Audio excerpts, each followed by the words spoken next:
all of you to the intermediate online classes, second year English.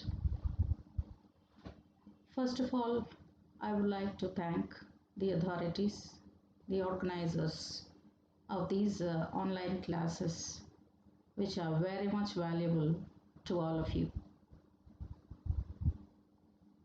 Already, all of us have lost a lot of academic time due to COVID pandemic.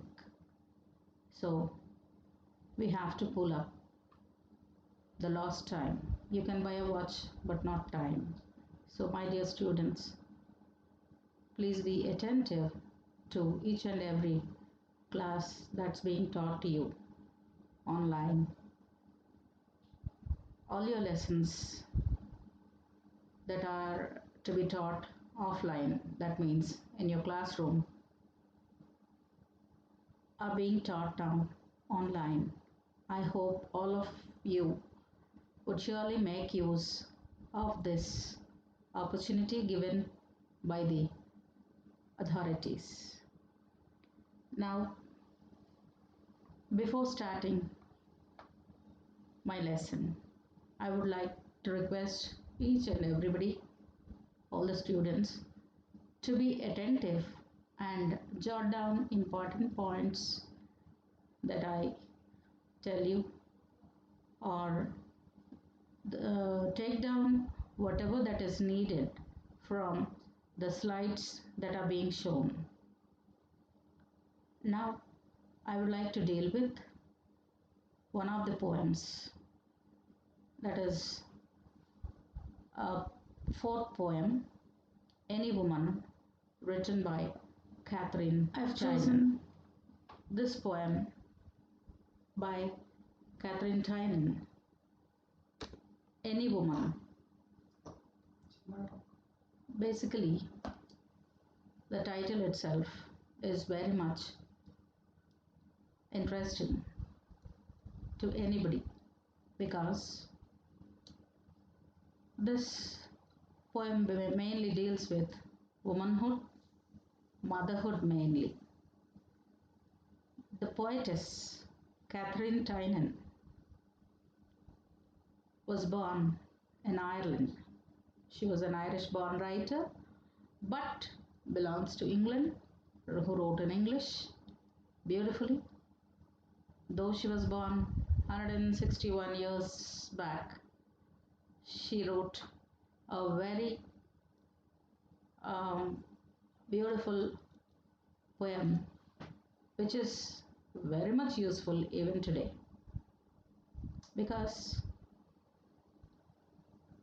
the enormous sacrifice of a woman, mainly of a mother, the various types of works she does at home to her family, all these are well known to anybody. This is not discussed anywhere, but a woman constantly keeps working for her family selflessly. And Catherine Tynan, though was born in an agricultural family, was sent for education. She learned a lot. Then later married G.M. Hopkins, that is Gerard Manley Hopkins, another English writer. And she wrote a lot of books. Mainly she was famous for her novels and poetry. She was born in 1859 and died in 1931. She was around 72 years old when she passed away. And she had, to her credit, 5 autobiographical volumes also in her career. Then her daughter was also a poet. She was a very influencing mother in a way, as we find now in this poem. We find Catherine being a successful mother too. She has three children, and out of her three children, one of her daughters also took up literature as her profession. And Any Woman is a poem which is prescribed for us, deals with the work that a mother does or the important role a mother plays or a woman plays in her family. It is all she does just for her children and a husband, the whole family together. She plays a very important role, a very key role that she plays. Generally, um, what do you all think of a woman? Any woman means not just any woman, but basically, when we come to this poem, it is about a mother, I said. Generally, coming back to the notable works of our poet are the collected poems in 1930, and then she wrote more than 100 novels, then five autobiographical volumes like 25 Years, The Middle Years, The Years of Shadow, The Wandering Years, and Memories. These are all her autobiographical works, volumes. Then mm, these are the writing part of the poet. Then, before I begin the poem, let us pose a few questions. Generally, who provides you everything at home? Ultimately, your mother. Then, who is the most responsible person at home? That too is a mother, even though the father is responsible enough. He takes care of earning the bread for the family. But a mother takes the whole responsibility of rearing her children, doing her job at home to feed them or to make the home or to do all sorts of domestic job. Then, does a mother get respect and support from her family? It is yes and no question, no answers, because not always she gets respect, not always that she's supported by her family, but even though she is not respected, even though she is not supported by her family, she still does her job. She fulfills her responsibility of a mother by looking after her children, by cooking for them, washing for them, then doing the home, then whatnot, all sorts of jobs she does. We just take it for granted that why is a mother at home for us to do all these jobs for us, all this work for us. She is responsible to cook for us, or she is there to do our clothes or do the dishes. If the servant maid is not there, she'll have to do all the work. At home, she does each and everything. Then the father comes and he wants some particular dish to be made. She has to make for him. Then if the children don't eat that food, she has to make something else for them. Then she will have to polish their shoes or get them ready to school, make them have their bath. If they are dependent children, their kids, she has to look after each and everything of them. Then she has to cook. Then she has to, if possible, she has to go to market and get everything for cooking and the other things. Then she may have so many other problems also, but she never exposes all of them. She simply does her work because that is her family. Then we have, for everything we rely on the mother. We do something. We are afraid of the father figure because though he is also an important person in the house, children generally go to the mother. Why? Because she is a forgiving figure. She is always an excusing personality. Whatever you do, she simply forgives you. She will ask you not to do that again. She'll teach you morals. She tells you the do's and don'ts, like how you should be or how you should not be. If possible, she looks after your homework. She helps you out doing your homework, or she will protect you from your father beating you or scolding you if you do something wrong. She will try to correct you. She will not take all the matters to the father. If you want some money, you go and ask, Mom, I need this. She may give you. But sometimes, if you go to your father, he may say, No, why do you want money now? What do you want to do with it? I'm giving you everything. I'm getting chocolates. I'm getting this, that. Why do you want money? I won't give you. You don't go here. Don't go there. So many restrictions we'll keep having from the father's side. But a mother, simply after the father goes out, when you approach your mother, she'll simply ask you to do whatever you want. And that too, not going away from her watch. She always keeps a watch on you. See, these qualities, like the motherhood, it's a very tough job, you know. Only when you children become mothers, or when you become parents, you will know the tough time of parenting. Because if there are now only one or two children are there at home, earlier days there were more than five children. How would those parents manage? How would they have managed all of them? A, a big family containing four or five children, or even seven children, or eight children.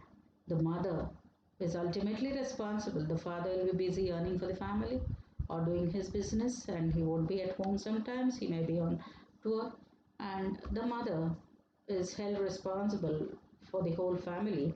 And mainly, she must have patience. That is the first quality that a mother possesses. She needs to have patience with you, with children. Then she's very much loving and caring. Whatever the qualities that I tell you about mother are very much important. If I say this is the first quality, then again I think yes, this is also another first quality. But all these firsts won't be there. Only first means only one will be there in the first line. But for a mother, all these qualities are to be kept in the first row because she is such loving and caring and understanding. She must be very calm and composed.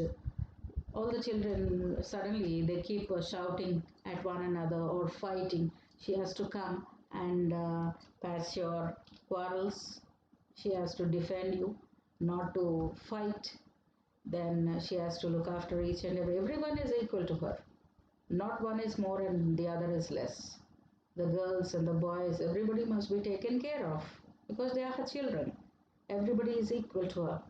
Then she'll be very much friendly with us. She is very comforting when something goes wrong with your friends or outside. She takes you to her. She hugs you and said, doesn't matter. Don't be afraid. Tell me what happened. I'll be there for you. She is a good friend of us. She is very much caring. She teaches us all good things to do and very hard working. She keeps working all the time. Then she's very brave enough. When something comes, you are frightened. Even if you see a cockroach or something, if you're frightened, she just takes you aside and removes that from your sight. Then she looks after your safety and security.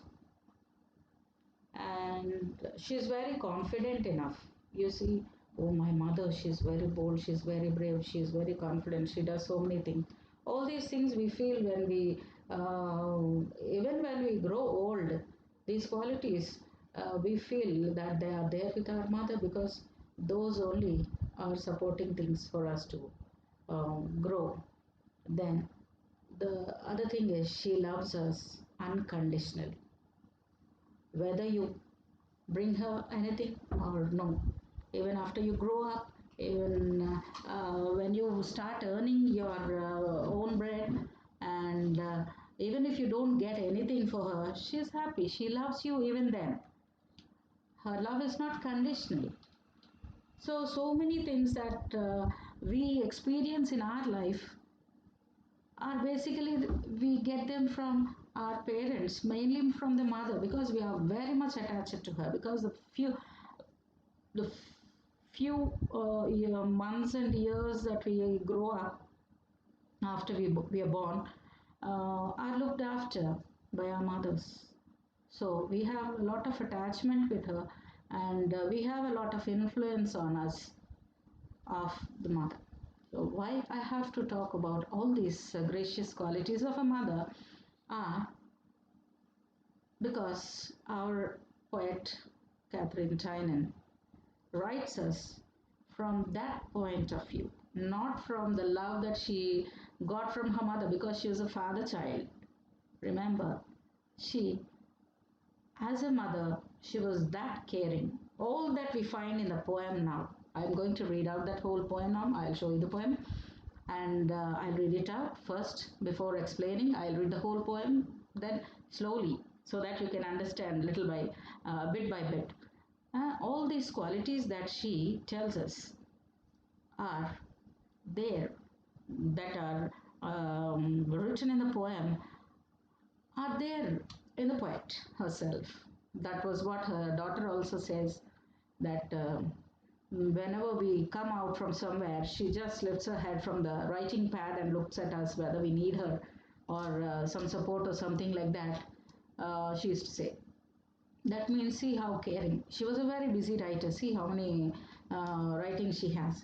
So, that busy a writer is that caring a mother also, our poet. So, coming from that, these are all the points that we discussed now about a mother are from a second or a third person's point of view. But now, when we come to the poem, exact poem, she directly says the personal pronoun I can be seen here. That means not necessarily for any poetry there may be I. That is, the poet writes as if he is talking, but still that may not, those words may not be directly of the poet. But now in this poem, we can take them. The words written in the poem can be taken as the words of the poet herself, because she is a woman poet, and she strongly believes in good motherhood, the responsible mother, or the qualities that a mother has. And see how she thinks of protecting her children also is just simply superb closing lines of the poem. I'll read it out and then just observe them. Slowly we'll go through the lines.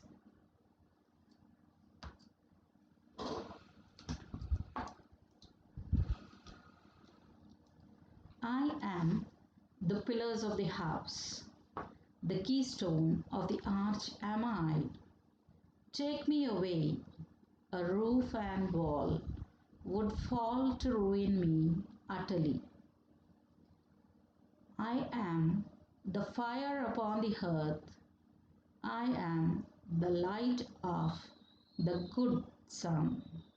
I am the heat that warms the earth, which else were colder than a stone. At me the children warm their hands. I am their light of love alive. Without me, cold the hearthstone stands, nor could the precious children thrive. I am the twist that holds together the children in its sacred ring, their knot of love from whose close tether no lost child goes a wandering. I am the house from floor to roof. I deck the walls, the board I spread. I spin the curtains, warp and wove, and shake down to their bed. I am their wall against all danger, their door against the wind and snow. Thou, whom a woman laid in a manger, take me not till the children grow. I hope you understood at least the overall meaning of the poem, though poetry is not that easy to understand by anybody because it's not in the spoken language, prosaic language and prosody, they say. This is a poetic language. This is not prosaic language. The prose lessons and poetry lessons, as you all know, poetry is not that easy to be understood or that easy to be explained also because they have their own way and style of writing. They have their rhyme and meter and their rhythm, and there are particular forms of poetry and the words that they use because basically we Indians are not native speakers of English. We find it a little difficult to understand English poetry because of the words they use. Some of them are the images that they use in the poetry are not that easily understood because we don't have them in our country, or we may not be using them, and especially English poetry has some imagery which we need to have some pictures to understand. So with the help of some pictures I try to manage them for you for to understand easily, to understand better. Now, as this poem, which contains of six stanzas, the very first stanza itself, we find the poet talking about directly saying that she is the main part of the house. Directly she says that. She doesn't beat about the bush, neither she says that this, that, or something like that. She uses the figure of speech metaphor here. And metaphor means for understanding better, there are certain ways of writing. That is figures of speech, we say in English. uh, Figures of speech means like simile, metaphor.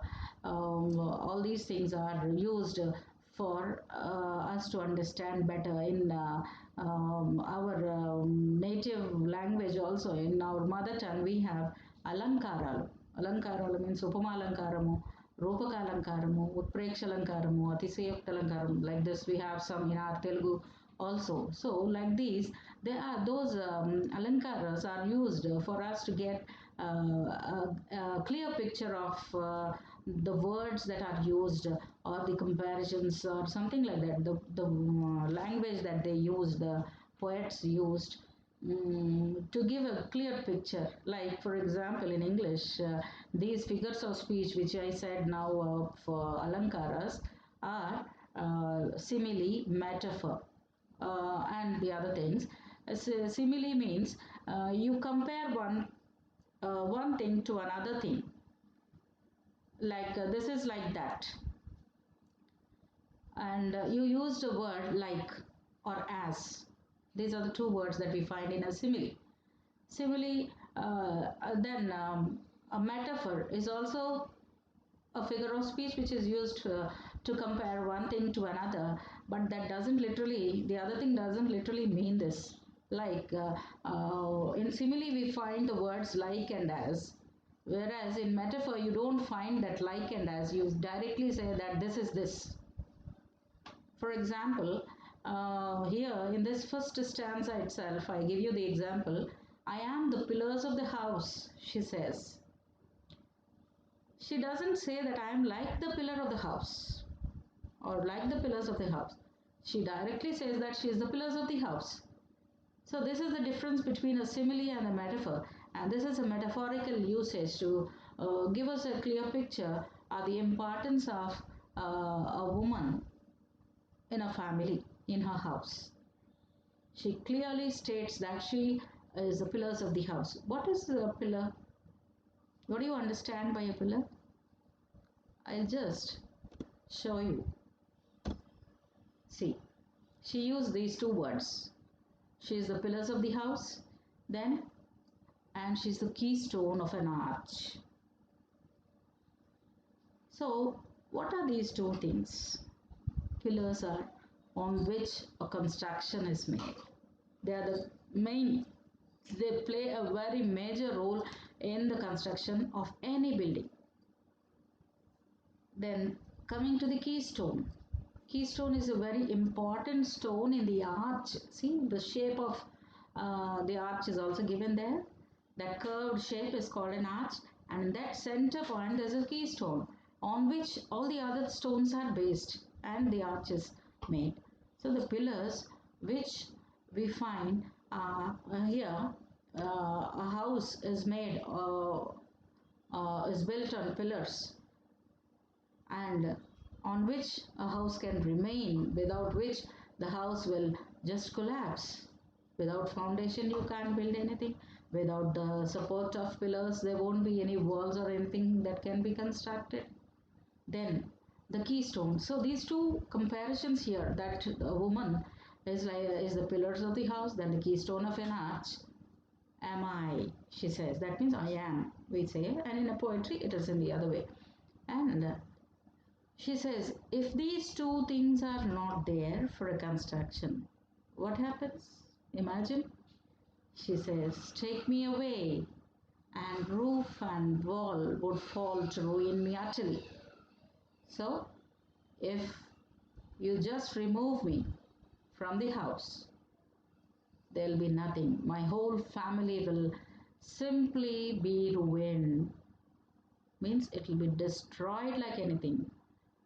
We all keep listening to news, or we keep watching people or families where if a woman dies or if a mother passes away, imagine the torture they experience.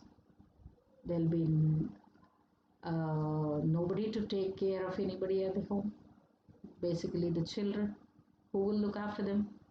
A man may be taking care of certain things. The father may be aware of only few things, but the mother knows everything about her child, about her whole family. She knows everything about everybody and everything to do. She can manage everything. But if you take that woman away from the home, the whole family is destroyed. Utterly, it would be ruined, she says. That wall and roof, everything will come down. Means the whole building will collapse. The whole construction of a family will come down if the woman is taken away. That is clearly, directly mentioned here. She says that I am this, and without me this will happen. She shows the result of the destruction if the woman is not there, or if she dies. Simply saying, if she dies. Because in the first thing, if I'm not there, what will happen is what the woman says here, the mother tells here. Now coming, the comparison of the woman with a keystone and a pillar are to not the literal part of it that you have to take. You have to take the role they play. Physical construction or physical building of a house is based on these things that she told, and the whole construction of a family that you have to take here. The meaning of the pillar and a keystone are the important part they play in constructing a building. Now, in the construction of a family, the important role is the mothers.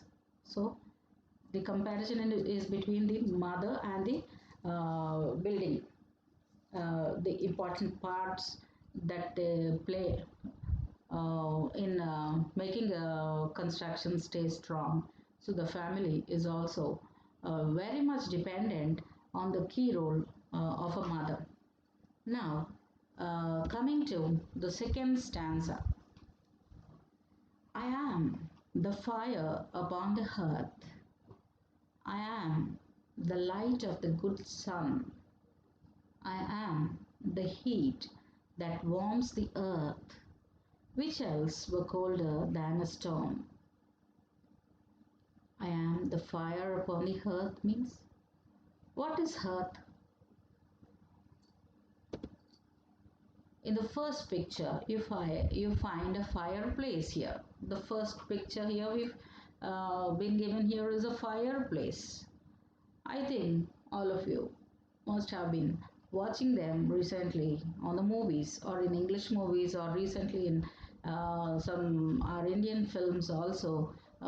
This fireplace you must be watching at home. What is the use of this fireplace? It is a big log of wood, huge logs of wood is put in a fireplace for the fire to burn continuously. What is the need of a fireplace at home? This fireplace is compulsorily in every Western home.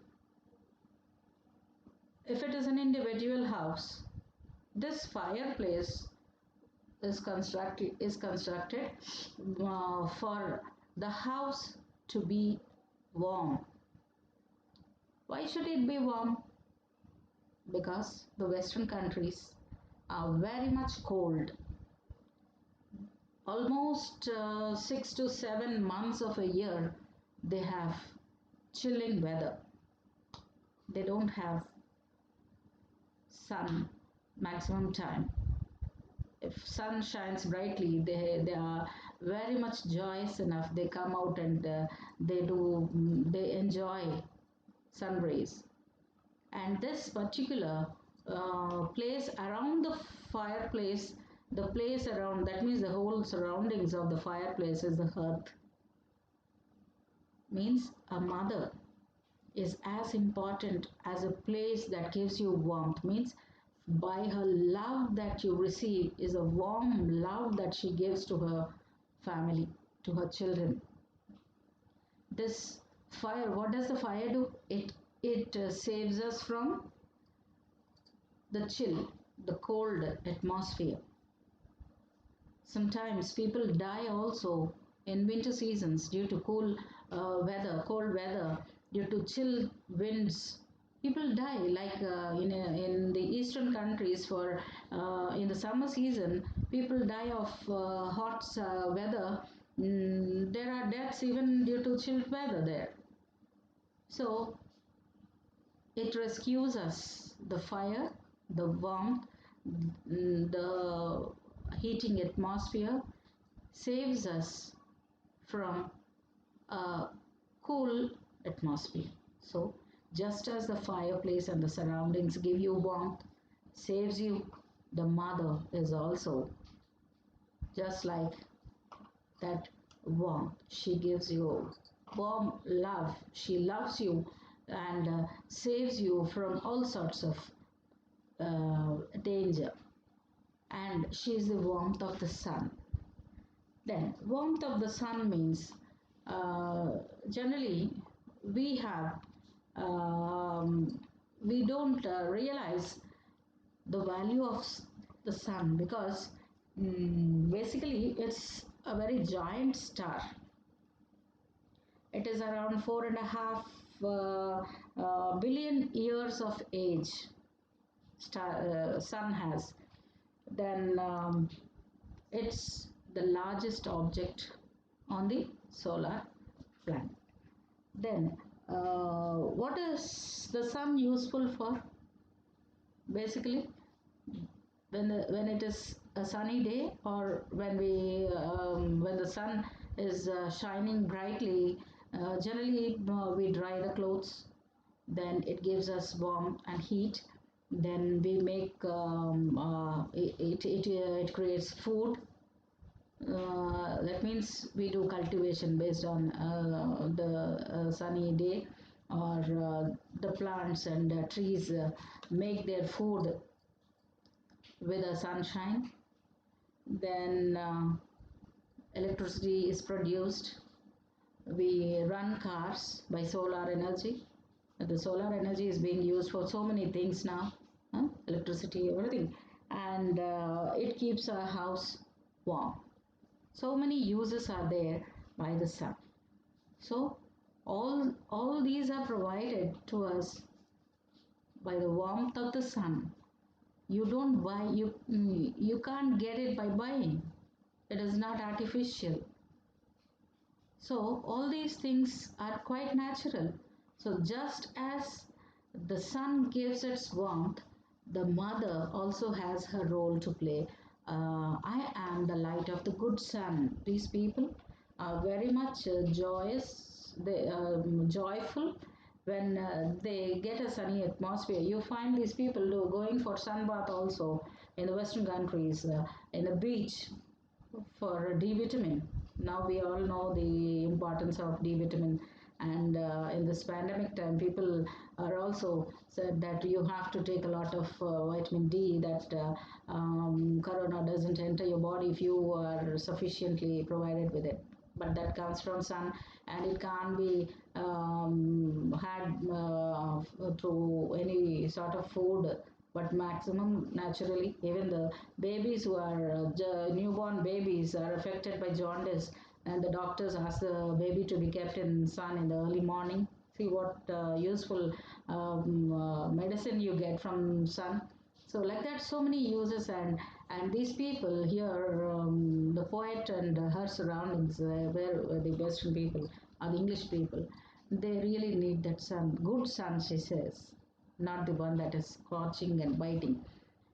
And she is the light of that good sun, and I'm the heat that warms the earth. The sun naturally warms the earth, and the earth completely is very much joyful when it reaches when the sun rays reach the earth. It dances with happiness. The trees, the plants, everything, the nature, and the flora and fauna of nature are very much happy at the entry of the sun rays. It's a beautiful sight to look at the sunrise and sunset also. And which else were colder than stone? So, without the fire, without sun, what will happen? We'll be chilled. We'll become like rock or a stone. So all this is dispelled with the entry of the sun rays, with the entry of the fire, with the warmth of the fire. So mother is so useful or so loving that her warmth gives life to her children. All these things that we get out of sun and fire, the comfort from the fire, the warmth from the sun, all these things are given by the mother too. So without which we become uh, like a stone. Means we are protected, not literally becoming a stone, but we are protected by the love and warmth of a mother. So much that the it's a the she it is uncomparable. Her mother's love is so vast, and it is she is so unconditional in her love. Then coming to the third stanza, here she says another thing, the very important thing that we have to remember about the rearing of children. A mother takes care of a child very much. Um, she, um, she feels that the bringing up of a child is very important, and she wants her child to be in the topmost range always. There's a saying also, even if it is the ruler of a country, he is the son of a mother.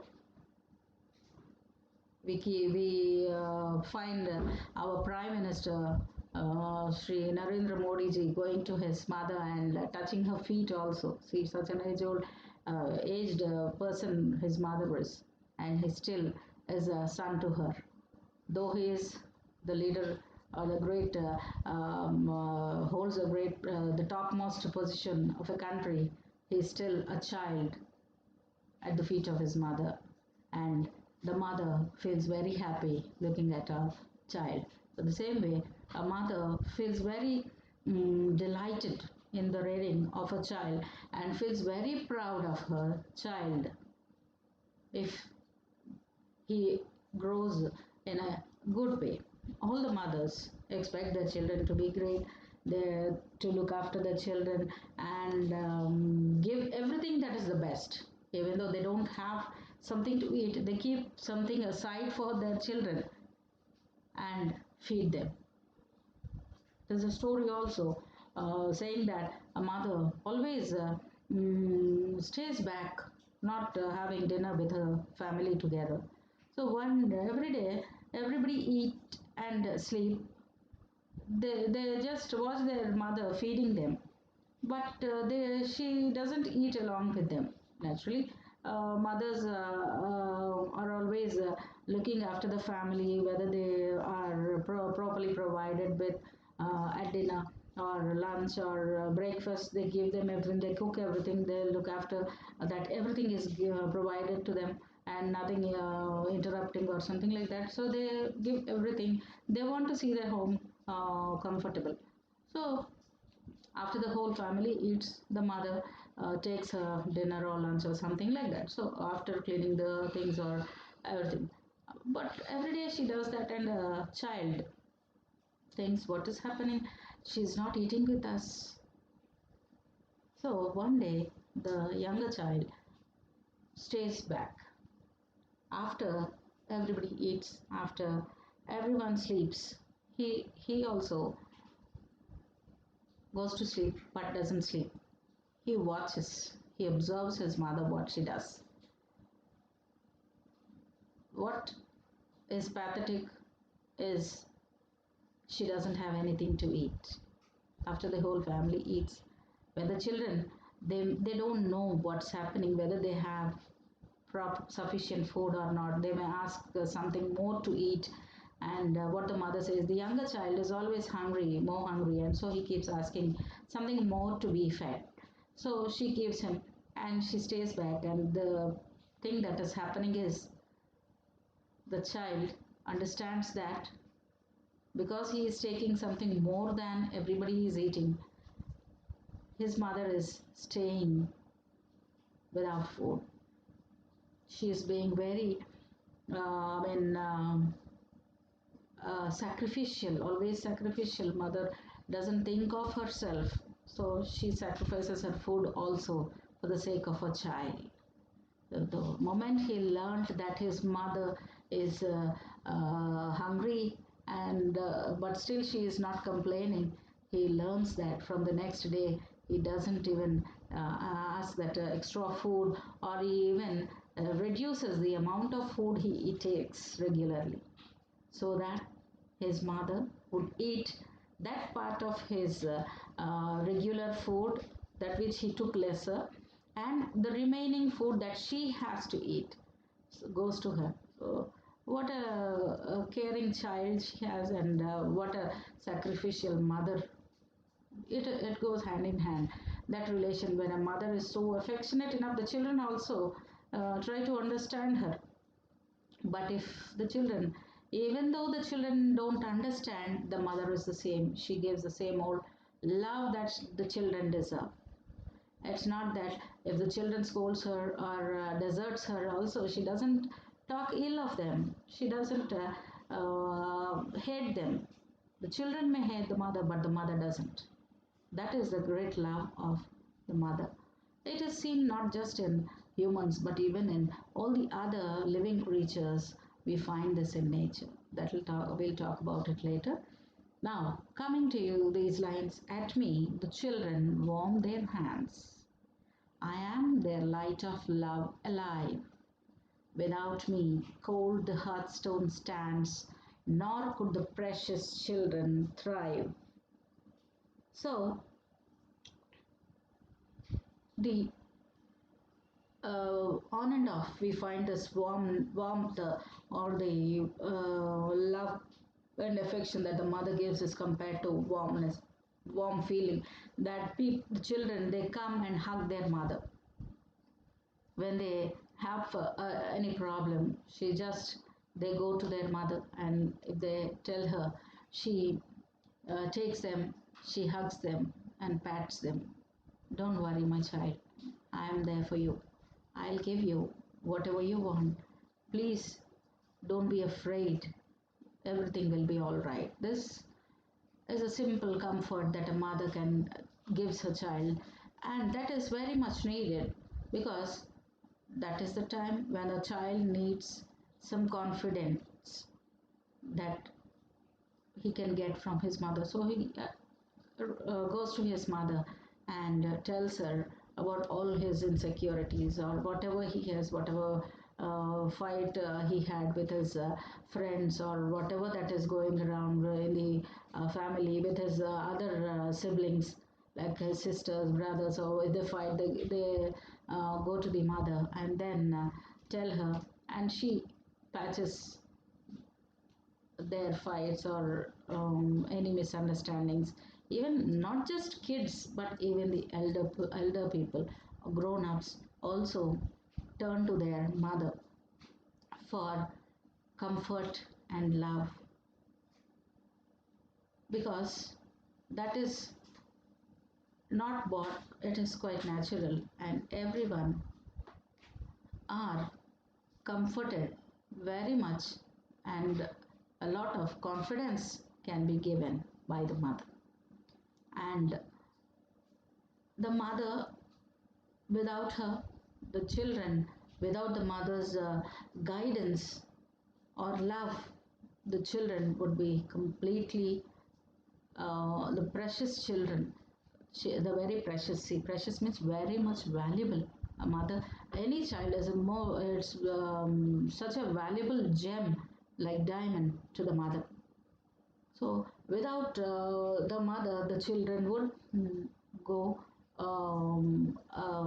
They may, what you can say is, they can be spoiled. They may go with some bad peer group, or they may pick up some bad habits. All these things may happen if the mother doesn't take care of her children properly. This so happens sometimes because the love that which their children do not find at home, they search for it outside.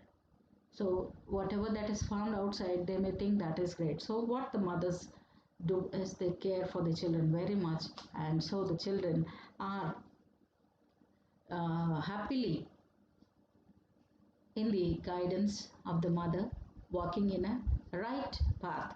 Look at this picture here, how the mother is cuddling the baby and how comfortable the child is. So such a feeling that a child has and the mother gives. Whatever the child expects from the mother gives.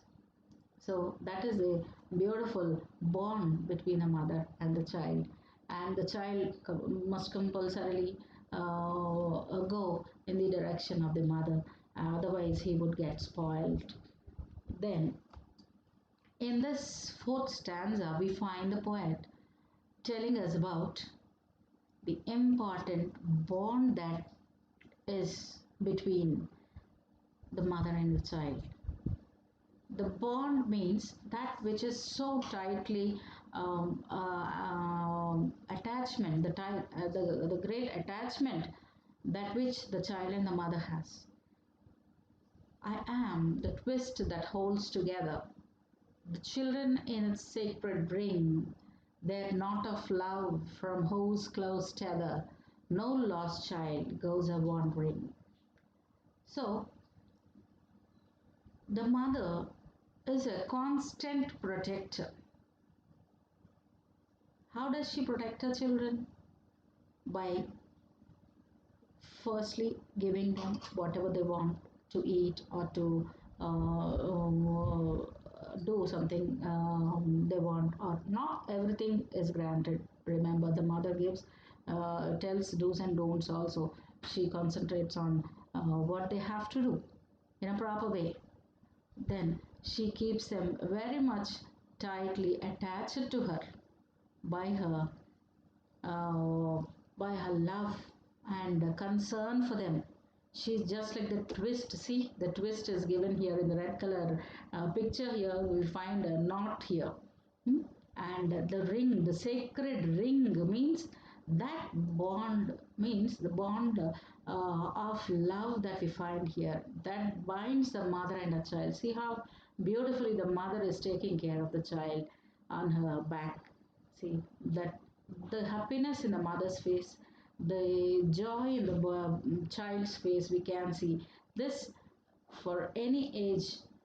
A mother and child relation is the same. Then the in the fifth stanza, she tells about, I am the house from floor to roof. I deck the walls, I board the spread, I spin the curtains, swap and woof, and shake down to be their bed. Here in this stanza, the multitasking mother we can find. See, she does so many things along with taking care of her children, looking after her job. If she is a working mother, taking care of that job, then domestic job, all the things that are required for a family and for her own career, everything she takes care of so much. Then, at last, by sleeping time, she looks after the child and gives him proper sleep, making his bed. Means from dawn to dusk, all job she does for the family. She is that important. She cleans the house, she washes the curtains, then makes food for them. Everything, cooks food for them, makes bed, everything she does for the family. And she's such important that everything from top to bottom, everything she does for them is what we explained in this fifth stanza. Now coming to the sixth one, the last and final stanza is very clearly shown here that she protects the child from everything. She says that I am their wall against all danger, their door against the wind and snow. We'll look at these two lines only first. See, I am their wall against all danger, their door against the wind and snow. See the snow here in this picture now, how it is falling. The snowfall, as a great snowfall, is there for them, not for us, but where it is highly important for them, difficult for them to go out of their house, or even inside the house, it's very difficult for them to move. So from that snow and danger, the mother protects the children. See, look at the second picture where we find the mother protecting all the children. Now coming back to the sixth stanza, last two lines. Thou, whom a woman laid in a manger, take me not till the children grow. So thou means you. The old English word for you is thou. You. Who is that you here? She is praying to Lord Jesus. Thou whom a woman laid in a manger means Mary, Mother Mary places Jesus in that manger, means a place where horses and sheep are fed with. All the place where the cattle were kept. So she gives birth to infant Jesus there. So, oh Jesus, where your mother kept you there. That means she addresses the Mother Mary also here. So, thou whom a woman laid in a manger, take me not till the children grow. So the third line, thou whom a woman laid in a manger, means, oh Lord Jesus, do not take me until my children grow. So she is praying to the Lord not to take her away. Means she is asking not to kill her. Not death to enter her family until her children grow. She wanted her children to be independent enough. Without the help of the mother, they can until they can do something on their own. Until then, the woman wants to be as a help to her children. See how the mother is taking care of. She is so concerned about the development of her children, and this is a strong protection. In the first two lines we find her giving protection to her children. In the last two lines we find her prayer to the Lord to give her life until her children grow. See, until the last minute she thinks about the welfare of her children. See, that great is a mother, and all these are projected in these six stanzas. Stanza means a verse of 4 lines. So 6 4 24 lines here we find here, and in all these six stanzas we find the poet talking the greatness of mother. Uh, Now, at the end of this session, I would like to show you a video of 6 minute video. A boy below 10 years, I think he is. He sings a beautiful song on the mother also. Please stay and listen to that. Then coming to the when I'm was going through this poem, I just was reminded of a quotation, a proverb also I can say. The hand that rocks the cradle rules the world is the poem's name, name of the poem, where it was written by William Ross Wallace in 1971. This poem is basically about the mothers, importance of mothers who were real builders of nation. He tells here, he says that the mothers train the children. Basically, first thing they give them training in looking after everybody, then giving them to pray to God, then obeying orders, all sorts of discipline. Means the character is built by the mother, by telling him to be good, to do good, and develop good qualities, and being holy and pious. The mother is so holy and pious that her words are so much strong that because the mothers are or the mother's words are strengthened, they say, by the words, by the worship of angels, because the mother worship gods and angels. They strengthen the mother's words. So whatever the mother says, we have to follow. So by that, the child grows and turns into a great personality. So we find few people here who were very much great. I just can tell you some great personalities who were read by their mothers. I can start with Shivaji, who was very much influenced by his mother Jijabai. Then great personalities like George Washington, President of America. Then Charlie Chaplin. Then Maya Angelou, an African writer. Then Pablo Picasso, who was a great artist, painter and artist. Then Thomas Alva Edison, who was the inventor of a bulb or electricity.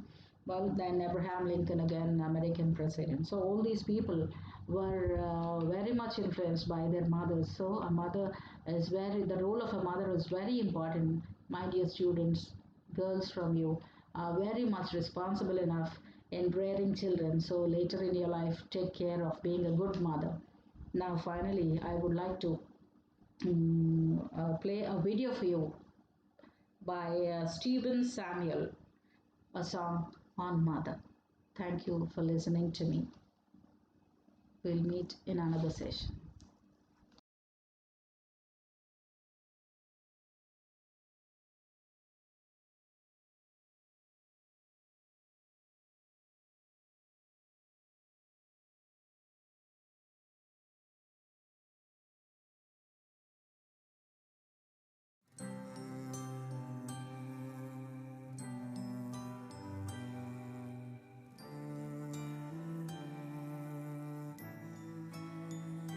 You wait for me by the door.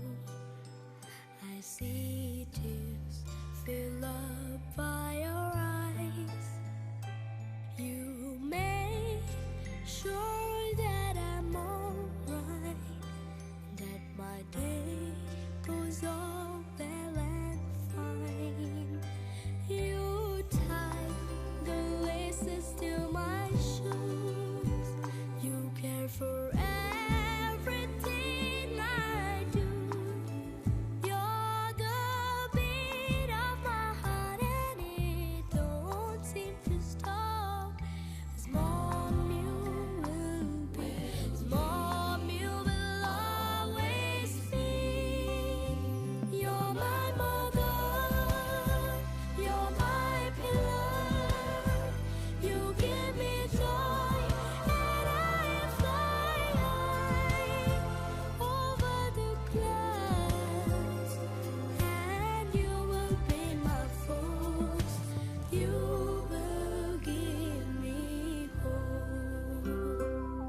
with your